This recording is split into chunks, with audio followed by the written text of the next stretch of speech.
Cənab Prezident, müraciətim sizədir. Siz müşavirə keçirəndə biz kəndçilər o qədər ruhlandıq, o qədər sevindik ki, kənd təsərrüfatına diqqət lap çox olacaq. Təəssüflər olsun ki, rəhbərliyim mənə göstərdiyi qayğıya xahiş eləyirəm, səs verin. Kömək eləyin. Belə olmaz. Bura vəsait qoymuşam. Bura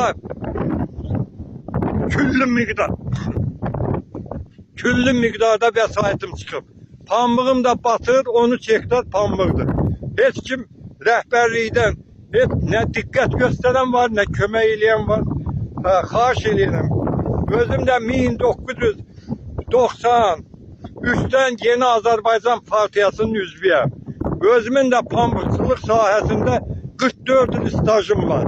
Sırf da ixtisasım mühəndis texnoloğum pambıq üzrə. Pambığın əkilməsi, becərilməsi, emalı və əyrilməsi ixtisasına tam yiyələnmişəm. Mənə olunan zülüm var. Bu zülüm var mənə. Bu zülüm. Xahiş eləyirəm, başı çıxan adamlar da hiss eləyəcək. Burada ağarma olur.